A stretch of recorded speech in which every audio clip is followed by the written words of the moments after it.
Those who cannot remember the past are condemned to repeat it. That is a saying attributed to George Santayana from The Life of Reason, circa 1905. It seems appropriate to open with that quote. Considering our long history of these practices, people seem to have forgotten en masse how truly disturbing and despicable these acts are. But you will witness them for yourselves. Teenagers who thought they were on the road to fame and fortune and some sort of notoriety ended up being on the highway to hell instead, with nothing but long life sentences to show for their efforts. Welcome to The Devil Made Me Do It, Part 2. If you have not watched Part 1, please do so. It will provide ample context for this video that you're about to view. Again, this is from 1988, 34 years ago, which is a very short time, as I said, considering our history. Be sure that you understand that this is real life. These are real people committing these acts, real consequences. Don't let anybody fool you into believing that it doesn't exist. It does exist. And that is the only context that you really need for what you're about to see. Let's begin.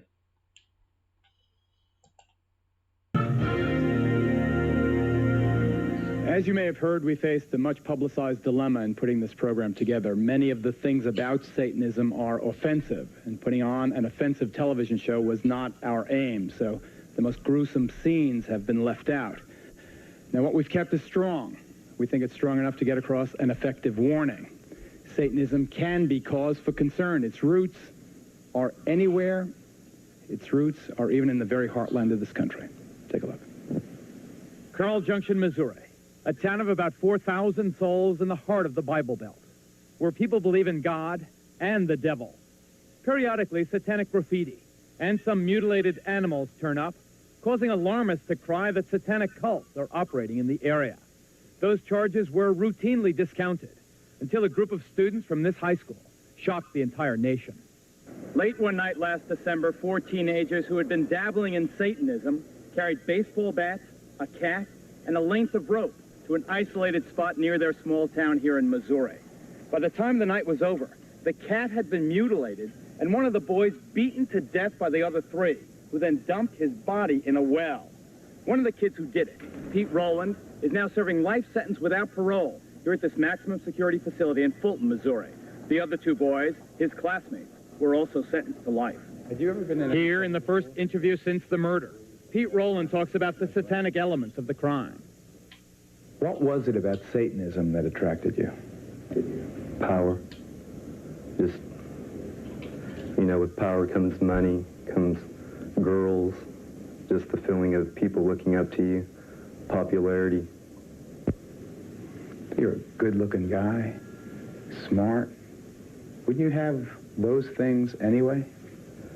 It just seemed easier through the devil. The devil was the spur for this murder, which Pete confessed on this never-before-seen police videotape. Yes. Go ahead and show us what you did. Okay. And I got right through here, and I grabbed the over hand, and I pulled him through to right here. So the victim, he was still moaning a little bit and going, like kind of like that. right this bad here, Pete. Okay, this is the bat that I threw. This is the 3rd bat. Quite a bit of blood and hair on this thing. You can see a lot of hair on the end of it. Who all hit him? Me, myself, Jim Hardy, and Ron Clemens. It basically started out like with the killing of animals. Then there's always the heavy metal music, and drugs don't help. Sometimes I felt like I was the master of my own body. Like something else kind of took over with inside of my mind. What took over? Just the violence, the devil, lust and greed for drugs, for money. Pete gradually withdrew from family life. That is probably one of the main things I noticed. He even got to where he avoided eating meals with us. He listened to the music, heavy metal music, every opportunity. Another example of the link between heavy metal and teenage satanic crime. Describe what this music did to you. It's kind of like in the way of when we killed animals, it was just like, it would just things would go through my mind, and I could see the thoughts, I could see me hurting someone, you know, torturing people, and just along with the words too. Some of it was just all hail Satan and ripping apart, severing flesh, gouging eyes, things like that, you know. And after you listen to this, you know, 3 or 4 hours a day, every day for, you know, years or months, and it can get to you. Why did you choose this guy as your victim? Why Steve? Just because he was a human. Just because we could deceive him easy. The boy deceived was 19-year-old Stephen Newberry, who then took the first of some 70 blows as his classmates swung their baseball bats. I kind of looked down and I heard a pop, and I knew what it was. And I looked up, and Steve's eyes were real big, you know. And he just said, you know, why me? Why me? And he just looked like he was really sad. And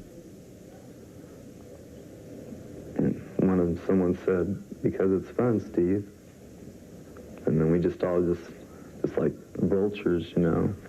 I mean, we just went in. And it happened, you know. You hit him? Yes. In the head? Yes. How many times? A lot. And I look at my hands sometimes and I think, you know, are these the hands that killed him? And I mean, I know they are, but it just doesn't seem like it, you know. I don't want, you know, I would never want to kill anybody again. I mean, right after we did what we did, I felt real empty inside. I felt like I could never love again, you know. I felt like a zombie. The devil double-crossed you? Yes. It just leads to your own destruction. How do you know that now? Look where I'm at, you know, look at my sentence. I mean, I'm in jail with life without parole. I feel very guilty that I didn't pay attention, that I didn't. There were some things that I saw that I feel like I should have paid attention to. I saw the album covers, and they're hideous. I just assumed that if they sell it, it's got to be okay. I saw satanic symbols on his bookwork, and I had spoken to him about it. Didn't mean anything, you know. I assumed it was a passing phase. I had my things when I was that age. I assumed that he had his. I assumed wrong. And I would advise anybody, if they see anything like that, to look into it. Don't ignore it. It doesn't pass. It's just something I'll never get over, ever. Parents, heed the advice of Pete Rowland's mom. Pay attention. Satanism is not a harmless fad or a passing phase in some of these kids' lives. So there you have it. 4 families destroyed. The lives of 4 young boys forever changed. 1 sent to the afterlife permanently. The other 3 sitting in prison. Life without parole. Is it made up? These boys are facing real-life consequences for their actions. So you have to ask yourself a question. Where is it now?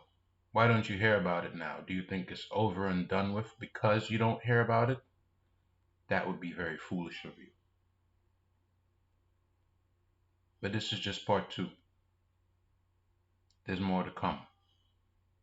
Like I said, make sure you subscribe to the channel, like the video, and of course, share it with everyone you know. Be cautious out there. Until next time, I'm out.